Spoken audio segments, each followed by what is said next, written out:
Good morning, family. Welcome to our morning meditation. And I am bringing you the meditation super late today because today has been all about me. Today has been a self-care morning.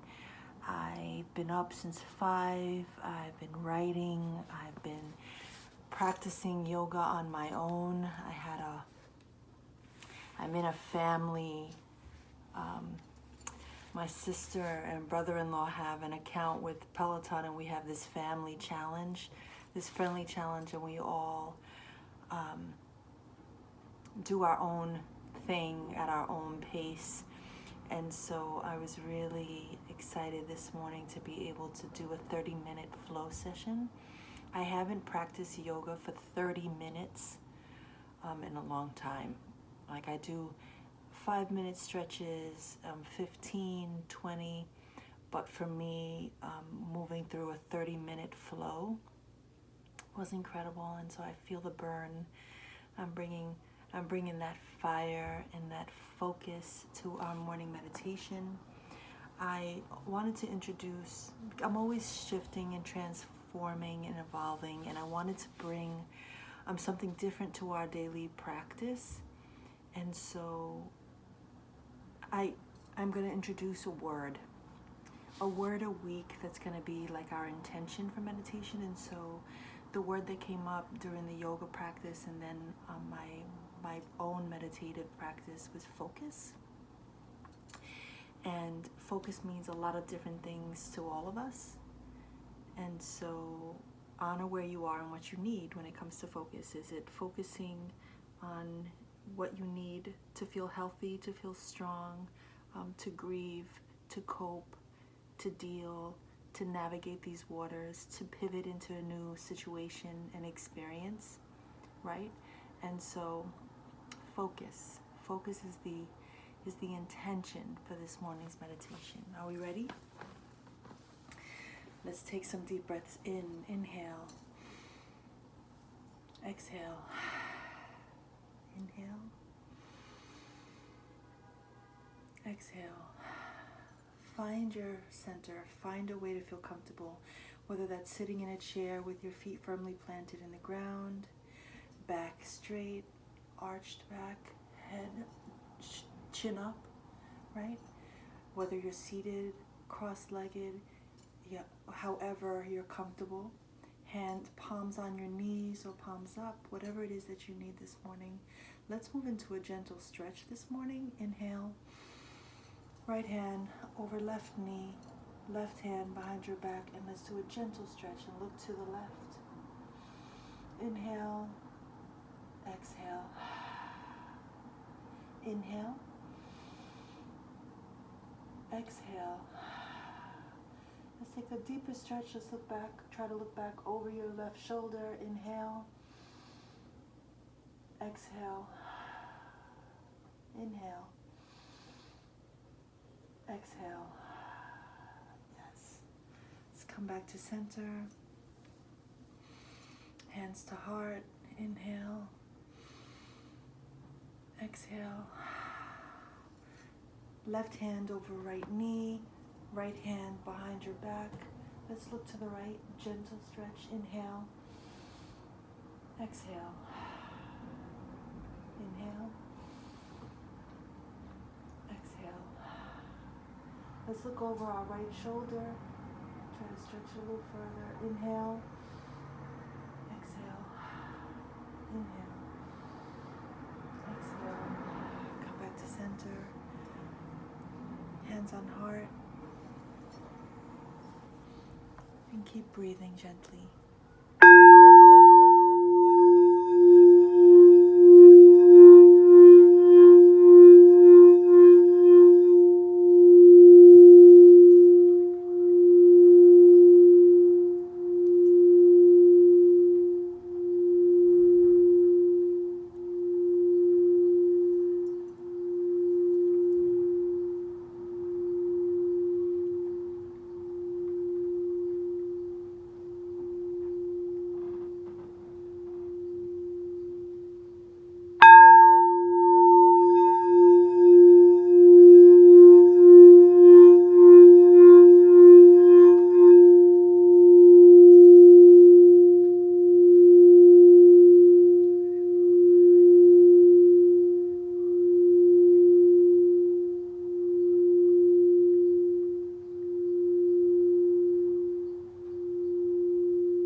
focusing on worry, or are we focusing on our desires, our passion, our goals, things that bring us joy and love?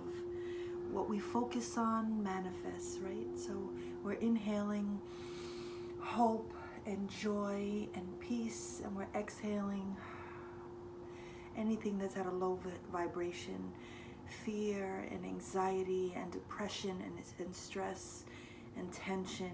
Inhale strength, firmness, certainty, confidence, love, prosperity, abundance. Exhale lack. Inhale hope. Exhale. Right? Keep breathing. You can keep your eyes closed. I invite you to just do whatever it is that you need, whatever it is that you feel compelled to do. Just be wherever you are. And I am going to continue to read from Marianne Williamson's A Return to Love.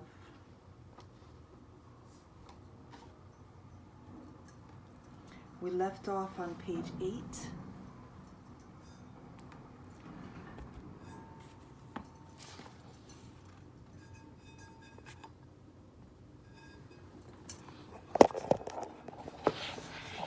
Bring this a little bit closer.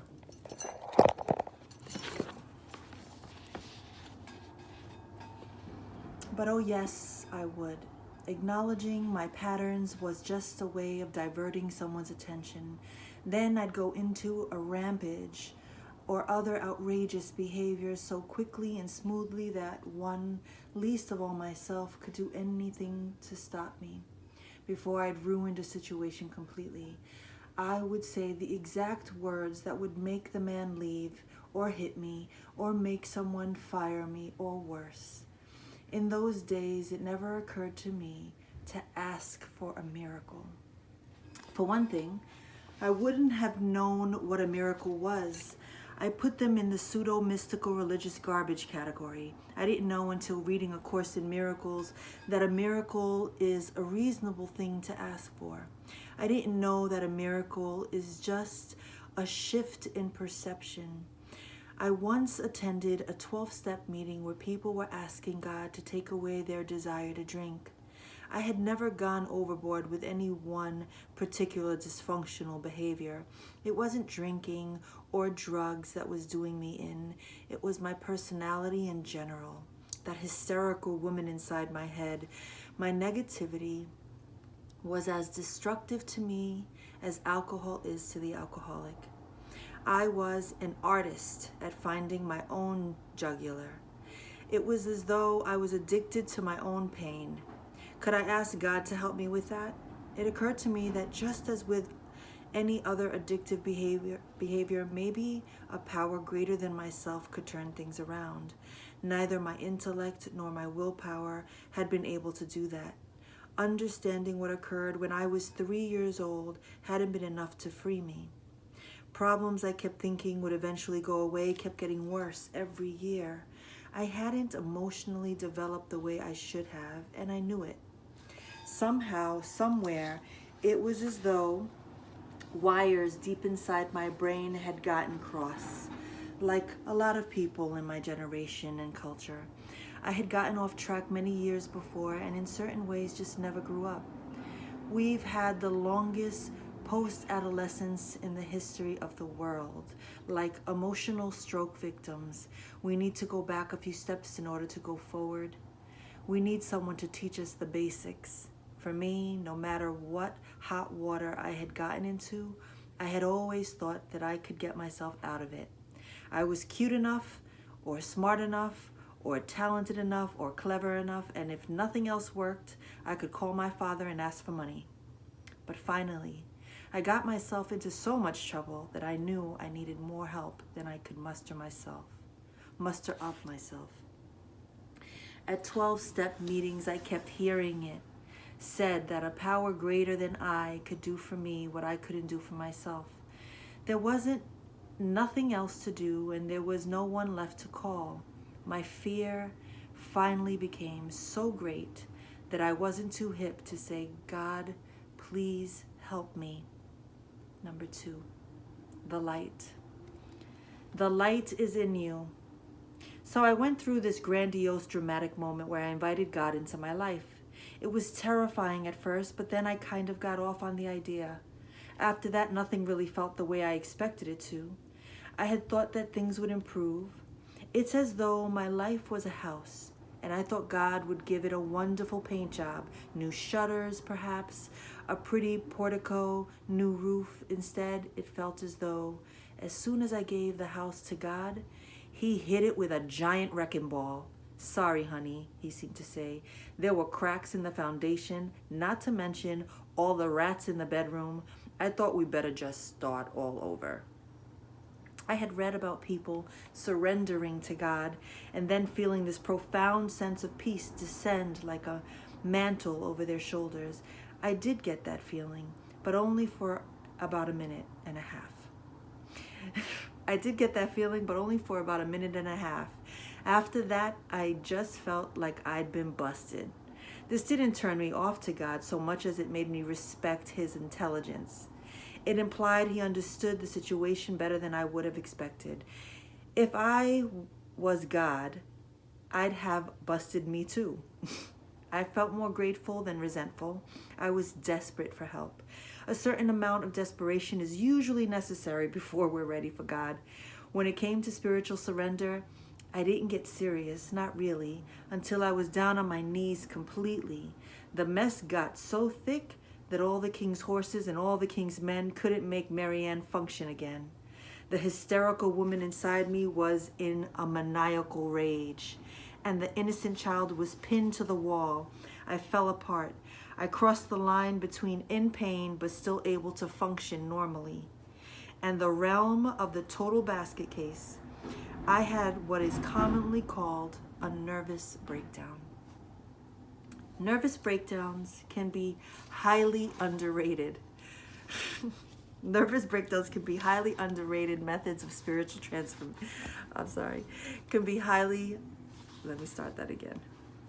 Nervous breakdowns can be highly underrated methods of spiritual transformation.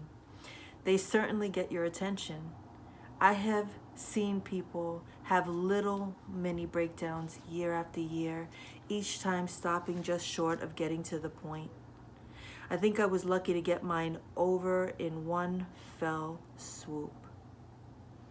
The things I learned here, I will not forget.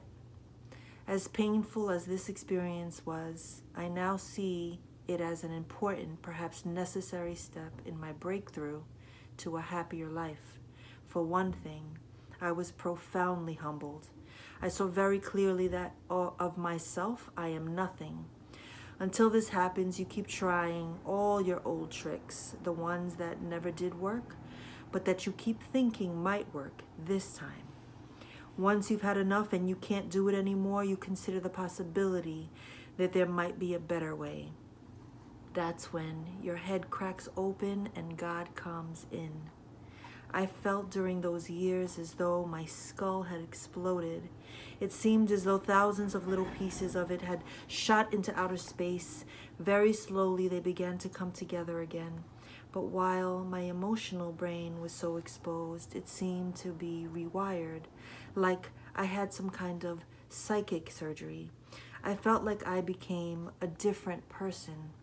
More people have felt their heads crack open in some way than have admitted it to their friends. These days, it's not an uncommon phenomenon. People are crashing into walls today, socially, biologically, psychologically, and emotionally. But this isn't bad news. In a way, it's good. Until your knees finally hit the floor, you're just playing at life. And on some level, you're scared because you know you're just playing.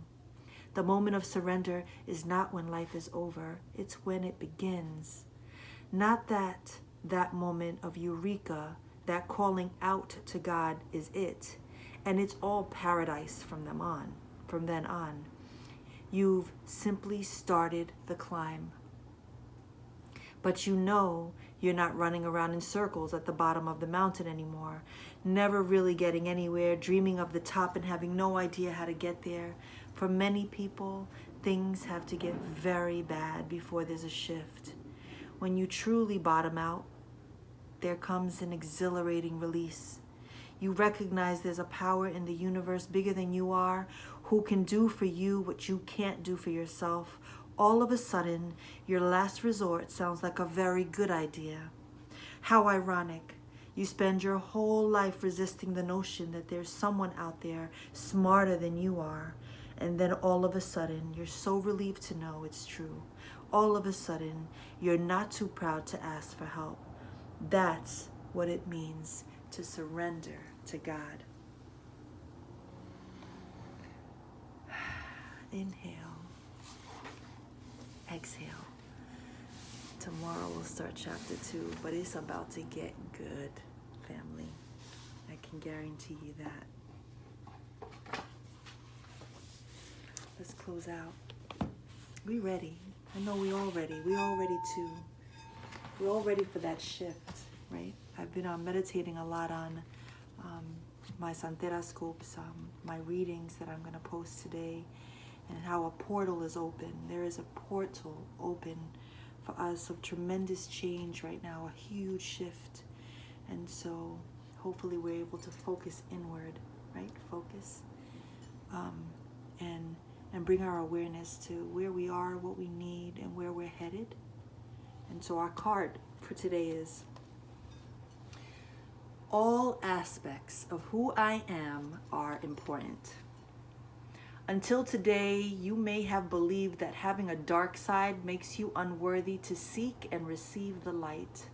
Just for today, remember that stars only shine in the darkness.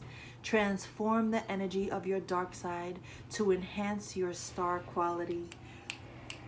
For my dark rooms family, my people meditating with me and on this 8-week journey, that message is for us. That message is for you, those tuned in. May you know that you are light. May you know that you are loved. Inhale. Take all this medicine in.